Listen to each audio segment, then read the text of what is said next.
अस्सलामुअलैकुम वरहमतुल्लाहि वबरकातुहू। उम्मीद है आप सब लोग खैरियत से होंगे।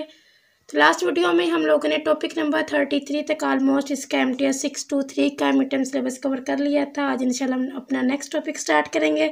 नेक्स्ट टॉपिक जो है हमारा वो है कंबाइंड ऑपरेशंस। तो कंबाइंड ऑपरेशंस में ये हमने अपनी लास्ट वीडियो में ये चीज़ डिस्कस की थी कि हम इसमें आउटर प्रोडक्ट लेते हैं। आउटर प्रोडक्ट कैसे लेते हैं कि ये आपके पास दो टेंसर्स हैं SI, JK, TPQ। आप जब इनका आउटर प्रोडक्ट लेंगे तो आप सिंपली इन दोनों को ऐसे ही लिख देंगे ST एंड जो इनके इंडेक्स है IJK एंड PQ आपने वो लिख दिए। और कॉन्ट्रैक्शन में हम लोगों ने क्या करना होता है, ये मैंने आपको तभी बताया था कि आपने इसमें सम मतलब इसके इंडेक्स होते हैं उनको आपस में चेंज कर देना होता है।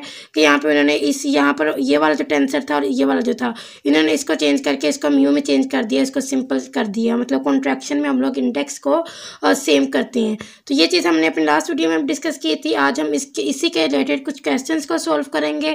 फर्स्ट हमारा क्वेश्चन है show that suppose that S is equal to IJK and T is equal to TIJ are tensors from which contravariant vector VI is to be constructed using a combination of outer inner product.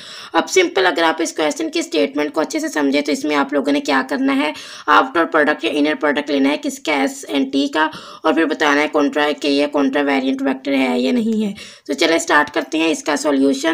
इसमें हमारे पास जो question है वो ये हमने बताना है कि आपने शो करना है कि इसमें कितने पॉसिबिलिटीज़ हैं, 6 पॉसिबिलिटीज़। ये चीज़ हमने शो करनी है।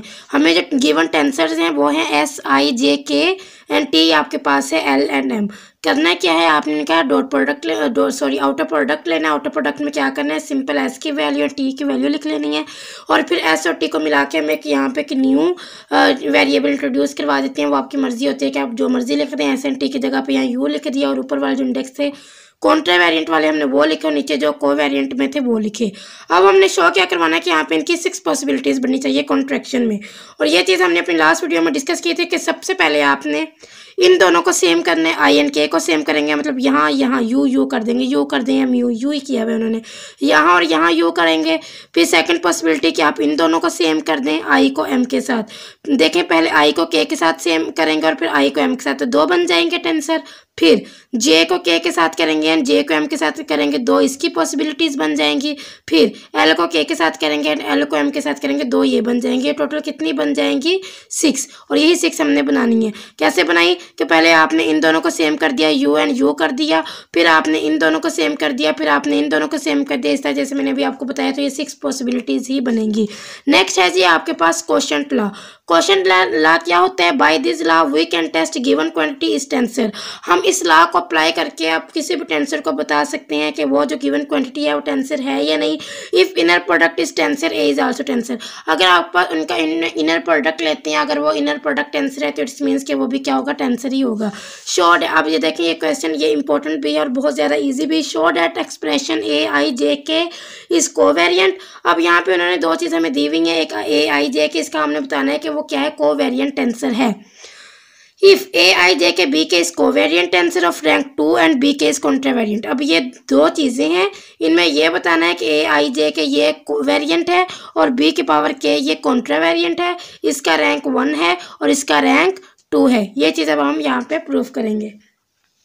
चलो स्टार्ट करते हैं। सबसे पहले हमें जो चीज़ गिवन है वो है AIJK BK, ठीक है। अब आपने सिंपल क्या करना है, AIJK सिंपल इस पे वो ट्रांसफॉर्मेशन को अप्लाई करना है। यहाँ पे आपने अब I की जगह P लिया, कि J की जगह Q लिया, K की जगह पे R लिया, जैसे हम लोग लेते हैं। फिर जो ऊपर वाला ये पार्शियल XP पार्शियल XQ और नीचे क्या आएगा, पार्शियल XI पार्शियल XJ। ये मैंने आपको लिखना बहुत दफ़ा सिखा चुकी हूँ। और यहाँ पे K की जगह पे सिंपल उन्होंने क्या कर दिया, R कर दिया, क्योंकि हमने K को किसके साथ रिप्लेस किया, R के साथ। तो ये क्या हो जाएगा, BR। अब हम यहाँ पे BK की वैल्यू या BR की वैल्यू लिखेंगे। वो आपने कैसे लिखनी है आपको पता है, जब आप इस पर ट्रांसफॉर्मेशन को अप्लाई करेंगे। BK खुद से जो आपने इंडेक्स इंट्रोड्यूस करवाया वो R है, BR, और जो आपने ऊपर वाला होता है वो नीचे आ जाता है और ये जो यहाँ वाला होता है इंडेक्स वो यहीं पर रहता है। ये चीज़ तो बहुत दफ़ा रिपीट हो चुकी है। पार्शियल X की पावर K पार्शियल X की पावर R BR। अगर आपने BR का निकालना है तो बस यहाँ पे क्या हो जाएगा, BK, और यहाँ पे क्या होगा, पार्शियल XR, और यहाँ पे पार्शियल XK। मतलब ये वाला इंडेक्स नीचे और ये वाला इंडेक्स यहाँ पे, ठीक है। अगर आप यहाँ पे BK या BR इन दोनों को गौर से देखें तो ये क्या है, कॉन्ट्रा वेरिएंट टेंसर है। क्यों कॉन्ट्रा वेरिएंट है? क्योंकि इसमें ये जो इंडेक्स है ये ऊपर आ रहा है, और जब ये इंडेक्स ऊपर आता है तो इसका मतलब होता है कि वो कॉन्ट्रा वेरिएंट है। अब आपने किसका बताना है? ए आई जे के का बताना है कि ये क्या है, ये को वेरिएंट होना चाहिए। तो इसकी वैल्यू देखते हैं, ए आई जे के बी के वही वैल्यू लिख रहे, partial X P partial X Q और partial X I power partial X A P Q R, यहाँ पे जो बी आर था इसकी हमने ये वाली वैल्यू यहाँ पे लिख ली। इसको अगर आप गौर से देखें, ए आई जे के वाली वैल्यू को देखें, आई और जे हमने नीचे लिखी है, मतलब कि जो यहाँ वाले इंडेक्स थे वो हमने नीचे लिखे हैं। जब हम यहाँ वाले इंडेक्स नीचे तब लिखते हैं जब वो को वेरिएंट में होते हैं। यहाँ वाला इंडेक्स जब हम ऊपर लिखते हैं तो इसका मतलब वो कॉन्ट्रा वेरिएंट है, अगर हम ये वाले नीचे लिखते हैं तो इसका मतलब वो को वेरिएंट है। तो हमने ये यहाँ पे लिखे हैं तो इसका मतलब ये को वेरिएंट ही है। सिंपल, बस आपने क्वेश्चन को देखते हुए बता देना है कि ए आई जे के पास को वेरिएंट है और बी के आपके पास क्या है, कॉन्ट्रा वेरिएंट है। नेक्स्ट है जी आपके पास, बहुत इजी है ये भी, इफ आई जे के ए I B J C K scalar for arbitrary vector A I B J C K then show that then आपने शो करना है कि ए आई जे के इस टेंसर ऑफ टाइप 1 एंड 2। सबसे पहले वो चीज़ लिखते हैं जो आपको गिवन है आपको ए आई जे के ए I B J C K scalar. अब सिंपल आपने क्या करना है, इस पर ट्रांसफॉर्मेशन को अप्लाई करेंगे। सबसे पहले ए ही लिखेंगे, आई जे के को आप किस में लिख देंगे, पी क्यू आर, और यहाँ पे आई की जगह पी, जे की जगह क्यू, सी की जगह आर। सिंपल ये चीज़ लिख ली आपने। अब आपने वन बाय वन क्या करना है, इन पर ट्रांसफॉर्मेशन को अप्लाई करना है। ए आई पे करेंगे तो ये क्या हो जाएगा, partial X I over partial X P A P, क्योंकि हमने आई को पी के साथ किया है तो जब आपने ये आई वाला लिखना है तो आपने यहाँ पी इंडेक्स को इंट्रोड्यूस करवाना है, ठीक है। ए की पी पावर पी और इसका इंडेक्स नीचे और ये आई वाला इंडेक्स यहाँ ऊपर। अब उसके बाद आपने क्या करना है, ए पी को ये A P partial X P और पार्शियल एक्स आई ए आई, इस तरह आपने बी क्यू को लिखना है। बी क्यू का क्या होगा, partial X Q over B J, यहाँ पे अब देखें क्यू की जगह जे, या बी जे लिख लें या आप क्यू लिख लें, या आपकी मर्जी है। मतलब यहाँ पे देखें ना, हमने यहाँ पे P B Q C R ऐसे लिखा है। तो जब आप यहाँ पे निकालेंगे ना, ये ट्रांसफॉर्मेशन अप्लाई करेंगे तो आपने ऐसे ही करना है, A P B Q C R, इनका आंसर निकालना है। और आंसर कैसे निकालना है कि जब आपने पी के लिए लिखना है तो आपने जो न्यू टर्म इंट्रोड्यूस करवाना होता है, पी में आई को, क्यू में जे को और आर में के को इंट्रोड्यूस करवाएंगे। बाकी ट्रांसफॉर्मेशन को वैसे ही अप्लाई करना है जैसे हम स्टार्ट से करते आ रहे हैं, A P partial X P और पार्शियल एक्स आई और ए आई, ठीक है। ये हम ऐसे लिख देंगे, बल्कि ये आई सॉरी हम ऊपर लिखेंगे, क्योंकि देखें ना यहाँ पे कॉन्ट्रा वेरिएंट में है तो यहाँ पर भी कॉन्ट्रा वेरिएंट में ही होगा, तो ये मुझसे लिखने में थोड़ी मिस्टेक हुई है। फिर है बी क्यू को जब आप लिखेंगे partial X Q partial X J B J, मतलब देखें बी क्यू है तो आपने यहाँ पे जो न्यू टर्म इंट्रोड्यूस कराई वो जे थी और जो इसका जो इंडेक्स है वो नीचे आएगा और ये वाला इंडेक्स यहाँ रहेगा। इस तरह सी आर में देखें ये नीचे आएगा क्योंकि ये नीचे था, पार्शियल एक्स आर सी के, यहाँ पर भी हम इसको नीचे लिखेंगे क्योंकि आर नीचे था, यहाँ पे के भी नीचे आएगा लेकिन इसका जो इंडेक्स होगा वो ऊपर जाएगा। अब ये जो क्वेश्चन आपने लिखा था ए आई जे के ए आई बी जे सी के, फिर आपने इसको इसके इक्वल रखा, अब यहाँ पे सिंपली आप इनकी वैल्यू पुट कर देंगे, ए पी क्यू आर लिखेंगे, ए पी की जो वैल्यू अभी आपने निकाली बी क्यू की निकाली, सी आर की वैल्यू लिखने के बाद बस आप नीचे लिख देंगे it is a tensor of type 1 and 2। Simple, आपने क्वेश्चन को देखना है, क्वेश्चन में जो चीज़ आपको गिवन है उसको आपने ट्रांसफॉर्मेशन अप्लाई करने के बाद वन बाय वन उनके फार्मूले लिखे, फार्मूले लिखने के बाद उनको यहाँ पुट किया, बस यहीं तक आपने सोल्व करने और आपको इसके मार्क्स मिल जाएंगे। नेक्स्ट है जी टेंसर इक्वेशन। टेंसर इक्वेशन क्या होता है, इफ टेंसर इक्वेशन और identity is true in one coordinate system, अगर टेंसर इक्वेशन आपके पास एक आइडेंटिटी के लिए ट्रू है, इट्स मीन्स कि वो जितने भी कोऑर्डिनेट सिस्टम्स होंगे उन सब के लिए ट्रू होगा। ये आपका एक इंपॉर्टेंट एमसीक्यूज है कि अगर वो एक कोऑर्डिनेट सिस्टम के लिए ठीक है तो बाकी सारे कोऑर्डिनेट सिस्टम के लिए भी ठीक होगा। T is equal to T I J T R S. अब देखिए आपने जब इसको लिखना है तो आप इसको कैसे लिखते हैं, आई जे को आपने आर एस में चेंज करवाया, इसके जो इंडेक्स है ये आप ऊपर लिखेंगे और जो खुद से आपने इंट्रोड्यूस करवाए हैं आर एस को आपने खुद से इंट्रोड्यूस करवाया, इसके इंडेक्स ऊपर जाएंगे और ये जो आई जे वाला था वो नीचे ही आएगा क्योंकि वो यहाँ पर नीचे था। एग्जाम्पल पे आ जाते हैं। देखिए इसके एग्जाम्पल का जो सोल्यूशन था वो काफ़ी ज़्यादा लेंथी था। इसमें जो एक मेन चीज़ जो आप लोगों ने याद रखनी है वो ये याद रखना है कि coordinate system in which R T I J are zero, एक ऐसा कोऑर्डिनेट सिस्टम जिसमें जितने भी टी आई जे हैं वो सारे ज़ीरो हैं। Then given tensor is valid. अगर टी आई जे की वैल्यू 0 है तो इसका मतलब वो जितने भी टेंसर्स हैं वो क्या है, सारे वैलिड हैं। तो ये बात आपने याद रखनी है, this are valid in every coordinate system. अब इसके क्वेश्चन पे आ जाते हैं। अब नेक्स्ट जितने भी क्वेश्चन हैं वो बहुत ईजी हैं, आप इजीली कर लेंगे उनको, ठीक है। Prove that if mixed tensor T I J can be expressed as outer product of contravariant and covariant vector U I V J in one coordinate system T I J is outer product. Simple आपने करना क्या है, question के statement को गौर से पढ़ें। वो कह रहे हैं यू आई क्या है कॉन्ट्रावेरिएंट, वी जे क्या है कोवेरिएंट। सिंपल आपने लेना है इनका आउटर प्रोडक्ट। आउटर प्रोडक्ट लेने के बाद वो आउटर प्रोडक्ट आपका इसके इक्वल आएगा टी आई जे के। तो लिखते हैं टी आई जे किसके इक्वल आएगा, U I V J, U I V J, ठीक है। अब आपने क्या करना है, गौर से देखें ये यहाँ प्लस हो रहा है, इधर आके जहाँ पे क्या हो जाएगा minus, T I J minus U I V J. Simple करना कुछ भी नहीं है, इसका इस पर ट्रांसफॉर्मेशन को अप्लाई करें, यू आई पे करें, वी जे पे करें, और करने के बाद इसको 0 के इक्वल रखते हैं। यही आपका आंसर है जो कि आपने शो करवाना था।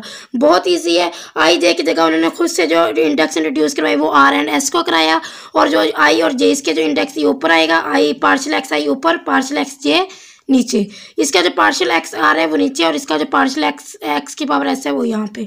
इस तरह आप यू आई पे अप्लाई करवाएंगे तो इस यू की power are, partial X I और पार्शियल एक्स आर। इस तरह वी जे पे करवाएंगे तो ये वी एस नीचे, पार्शियल एक्स एस, ये वाला एक्स ऊपर और ये वाला जे नीचे। सिंपल यहाँ पे लिखने के बाद अगर आप गौर से देखें तो यहाँ पर ये चीज़ कॉमन है, पार्शियल एक्स आई और partial X R, partial X है और पार्शियल एक्स जे, यहाँ पर भी है यहाँ पर भी है। तो यहाँ पर ये चीज़ कॉमन लेंगे तो अंदर ये वाली चीज़ बच जाएगी, और इसको आपने शो करवाना है कि जी 0 के इक्वल है। तो हैंस हम यहाँ पे कह सकते हैं कि T I J is equal to U I V J, और यही चीज़ हमारे पास रिक्वायर थी।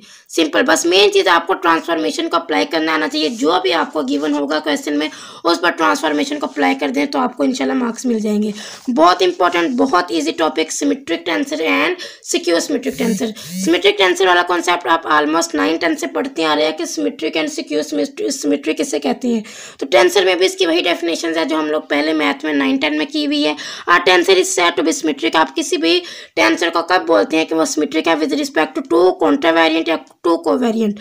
अगर आपके पास 2 कोवेरिएंट टेंसर हैं या 2 कॉन्ट्रावेरिएंट इंडेक्स हैं, आप कब बोलते हैं कि वो सिमेट्रिक है, जब आप उन पर ट्रांसफॉर्मेशन को अप्लाई करवाते हैं। ट्रांसफॉर्मेशन को अप्लाई करवाने के बाद उसके जो इंडेक्स हैं वो रिमेन अनचेंज, मतलब उनका जो आंसर है वो चेंज नहीं होता, वही आंसर अगेन आ जाता है। तो इट्स मीन्स कि वो कौन सा टेंसर है, सिमेट्रिक टेंसर। देखिए यहाँ पे आपके पास एक टेंसर है ए आई जे, आपने आई को जे के साथ, जे को आई के साथ रिप्लेस करवाया तो आपका वही आंसर अगेन आ गया। तो इसका मतलब है कि वो वाला टेंसर क्या है, सिमेट्रिक टेंसर है। ए की power I J is equal to A की पावर जे आई, इंडेक्स आपका जो आंसर है वो सेम है, तो इट्स मीन्स कि वो क्या है, वो सिमेट्रिक टेंसर है। अब इसके रिलेटेड हम कुछ एग्जाम्पल सॉल्व करेंगे। इसका एक सेकंड पॉइंट भी है, टेंसर ए आई जे के एल एम इज सिमेट्रिक। अब जहाँ पे देखें इसमें भी आप कह सकते हैं जब आप आई को जे के साथ रिप्लेस कर दें, आई को जे के साथ रिप्लेस करेंगे मतलब यहाँ पे आप कर दें ए आई जे के एल एम की जगह आप कर दें जे आई के एंड एल एम, तब भी अगर ये इक्वल है आ गए आंसर तो ये सिमेट्रिक होगा। अगर आप नीचे वालों को भी चेंज कर दें, मतलब एल एम है तो आप इसको एल एम है तो आप इसको अगर एम एल भी कर दें तब भी इसका आंसर इक्वल आया तो ये क्या होगा, सिमेट्रिक होगा। तो सिमेट्रिक ऐसे ही कहते हैं कि आप कोई भी 2 इंडेक्स याद रखिएगा, कोई भी 2, या वो कॉन्ट्रावेरिएंट में हो या वो कोवेरिएंट में हो, अगर आप उन इंडेक्स को आपस में रिप्लेस करवा दें, इंटरचेंज करवा दें, आपका आंसर सेम आ जाए, देन वो क्या होगा, सिमेट्रिक होगा। इसको इग्नोर कीजिएगा। ये मैं नोट्स बनाते वक्त ये मैं अनार खा रही थी तो इसका थोड़ा सा पानी गिर गया मुझसे, इसको इग्नोर कीजिएगा। नेक्स्ट आपके पास है जी एक question, asymmetric tensor of rank. ये बहुत ज़्यादा इंपॉर्टेंट है, ये बहुत ज़्यादा रिपीट होने वाला क्वेश्चन है। Asymmetric tensor of rank 2 has only 1/2 n+1 different component in n dimensional space. आपने इस चीज़ को प्रूव करवाना है, ठीक है। इस चीज़ को प्रूव करवाना है किसमें, सिमेट्रिक टेंसर में। इसको चाहे आप रट्टा लगाएं या कुछ भी करें, सिमेट्रिक टेंसर में एंड सिक्योर सिमेट्रिक टेंसर। ये चीज़ बहुत दफ़ा आपके एमसीक्यूज में रिपीट होती है, तो आप लोगों ने याद रखना है। जब सिमेट्रिक की बात होगी तो यहाँ प्लस आएगा, जब सिक्योर सिमेट्रिक की बात होगी तो यहाँ माइनस आएगा। यह डिफरेंस आप लोगों ने अपने माइंड में रखना है। और एक ही चीज़, इसका प्रूफ भी ऑलमोस्ट सेम है, तो इसको भी आपने अपनी फिंगर टिप्स पे याद रखना है कि क्योंकि ये बहुत दफ़ा रिपीट होता है, या सिमेट्रिक वाला या सिक्योर सिमेट्रिक वाला। एक ये आपके एमसीक्यूज में भी आती हैं और ये आपके सब्जेक्टिव में भी आती हैं। तो चलिए स्टार्ट करते हैं। सबसे पहले आपने लिखना है दोनों को साथ साथ लेके चलते हैं, इज इक्वल टू ए आई जे। यहाँ पे सिंपल आपको पता है A11, A12, A13 up to so on A1n। इस तरह A21, A22, A23 up to so on A2n। इस तरह यहाँ पर भी आप इनको AN1, AN2, AN3 up to so on ANN। ठीक है, यहाँ पे आपने लिखना क्या, AIG will have n square component, out of this n square component. ये टोटल कितने कंपोनेंट्स हैं ये आपने याद रखना है। उसमें भी n स्क्वायर कंपोनेंट है और इसमें भी n स्क्वायर कंपोनेंट है। उसमें और इसमें चेंज सिर्फ इतना है कि इसमें जो यहाँ वाले डायगोनल वाले एलिमेंट्स होते हैं वो है n। ठीक है, ये n आर डायगोनल। और उसमें स्क्यू सिमेट्री को जब हम इसका प्रूफ करेंगे ना, तो आपने बताना है कि डायगोनल एलिमेंट्स जितने भी हैं वो सारे क्या हैं, 0। ये चीज़ आप लोगों ने याद रखनी है। और यहाँ पे ये प्लस माइनस वाला ये डिफरेंस याद रखना है। In remaining n square minus n components of A1 A2, बाकी जितने भी कंपोनेंट्स हैं जिसमें A12 A21 के इक्वल होगा, A13 A31 के इक्वल होगा, A41 A41 के, A14 A41 के इक्वल होगा, A51 A15 के इक्वल होगा। मतलब ऐसे 1 2 2 1 के इक्वल, 2 3 3 2 के इक्वल, इस तरह ये सारे इक्वल होंगे। और इस तरह जब आपने इनका डिस्टिंक्ट कंपोनेंट्स को लिखना है तो आपने इनको ऐसे लिखना है n प्लस 1 स्क्वायर और 1/2 n स्क्वायर माइनस n। जब आप इनको सोल्व करेंगे तो आपके पास आंसर आएगा 1/2 n इंटू n प्लस 1। मतलब ये चीज़ आप लोगों ने याद रखनी है, n plus 1/2 n square minus n।